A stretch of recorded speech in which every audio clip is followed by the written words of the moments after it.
प्रथम लेवल के छठे चैप्टर में आपका स्वागत है। पिछले अध्यायों में हमने आरसीएम डायरेक्ट सेलर की 4 भूमिकाओं में से सेलिंग के बारे में कुछ सीखा। आज हम नेटवर्किंग के बारे में सीखेंगे, जो कि बहुत ही महत्वपूर्ण विषय है। सही नेटवर्किंग के बिना सफलता हासिल नहीं की जा सकती। सही नेटवर्किंग का मतलब है सक्रिय डायरेक्ट सेलर्स का नेटवर्क। केवल लोगों को ज्वाइन करवा लेना ही काफी नहीं है। यदि आप सफलता के प्रति गंभीर हैं, तो इस विषय के प्रति भी आपको गंभीर होना पड़ेगा। इसके लिए 2 बातों का मुख्य ध्यान रखना जरूरी है। पहला है लोगों को प्रोडक्ट की गुणवत्ता से परिचित करवाना व पूरी तरह रुचि दिखाने वाले चुनिंदा लोगों को ही ज्वाइन करवाना, और दूसरा ज्वाइन होने के बाद सही समय पर उनके साथ मिलकर कुछ आवश्यक गतिविधियां करना। इन दोनों बातों का ध्यान रखकर बहुत अच्छा नेटवर्क बनाया जा सकता है। बिजनेस में लगातार ग्रोथ की जा सकती है। अक्सर देखने में आता है कुछ डायरेक्ट सेलर ज्वाइनिंग को ही सब कुछ मान लेते हैं। वे प्रोडक्ट के बारे में अच्छी तरह बताए बगैर या प्रोडक्ट को बिना उपयोग करवाए सीधा ज्वाइन करवा देते हैं। ज्वाइन करवाने के बाद भी उनको न तो किसी तरह की जानकारी देते हैं और न ही किसी तरह की गतिविधियां उनकी करवाते हैं। इस तरह की ज्वाइनिंग का कोई फायदा नहीं होता है और सारे प्रयास व्यर्थ हो जाते हैं। ध्यान रखना होगा, आरसीएम में खाली ज्वाइनिंग का कोई लाभ नहीं है।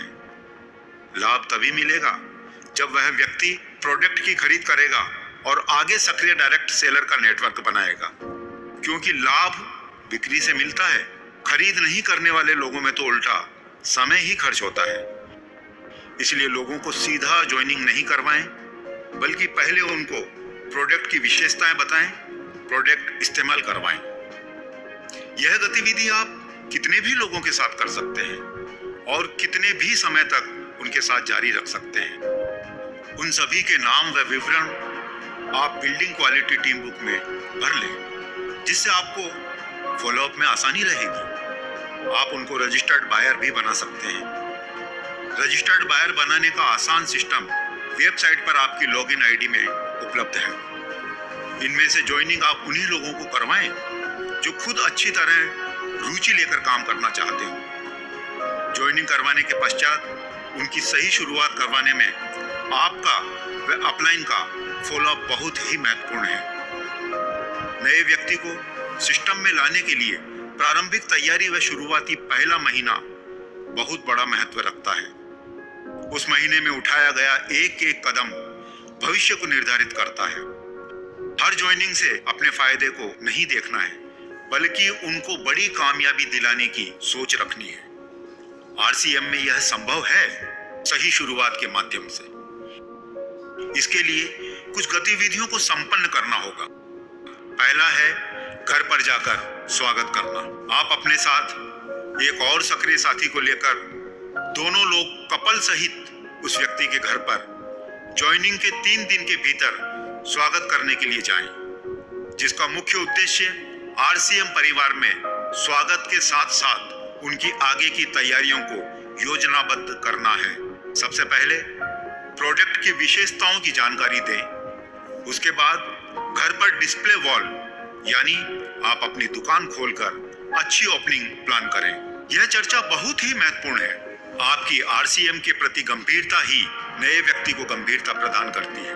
आपको कपल सहित इसीलिए जाना है क्योंकि यह फैमिली बिजनेस है। प्रोडक्ट की जानकारी पूरी फैमिली को देना जरूरी होता है। एक से ज्यादा नई ज्वाइनिंग होने पर आप सामूहिक कार्यक्रम भी कर सकते हैं। दूसरा, स्वागत के 3 दिन के भीतर अपनी दुकान बनवा दें। घर में उपयोग आने वाले प्रोडक्ट की खरीद करवाकर उनको उसमें सजा दें। अपनी दुकान बन जाने के पश्चात 3 से 5 दिन के भीतर किसी सक्रिय साथी की लीडरशिप में एक ओपनिंग कार्यक्रम करवा दें, जिसमें नया साथी अपने पड़ोसियों वे जान पहचान वाले कुछ कपल को आमंत्रित करेगा। वहां पर संबोधित करने वाला लीडर आरसीएम प्रोडक्ट की खासियतों के बारे में बताकर उन्हें आरसीएम प्रोडक्ट उपयोग लेने से होने वाले लाभ बताएगा। इससे वहां प्रोडक्ट की डिटेल शुरू हो जाएगी। डायमंड क्लब या स्टार डायमंड क्लब का रास्ता बन जाएगा। इसके अलावा नए ज्वाइन होने वाले व्यक्ति को जितना जल्दी से जल्दी हो सके उतने समय में आरसीएम की कोई बड़ी सेमिनार अटेंड करवा दें, ताकि उसका विजन स्पष्ट हो सके। जानकारियां देने वाले उपयोगी टूल्स दिलवा दें। बिल्डिंग क्वालिटी टीम बुक दिलवाकर उसको काम में लेना सिखा दें। इस प्रकार लगातार संपर्क में रहते हुए विजन स्पष्ट करने व पूरी तरह सक्रिय करने के लिए हर आवश्यक गतिविधि संपन्न करनी चाहिए। कभी भी गलत सूचनाएं देकर या गलत प्रलोभन देकर सक्रिय करने का प्रयास नहीं करना चाहिए। यह दूरदृष्टि का बिजनेस है, इसलिए विजन स्पष्ट करना व गतिविधियों की शुरुआत सक्रिय करने के लिए दो ही बातें आवश्यक है।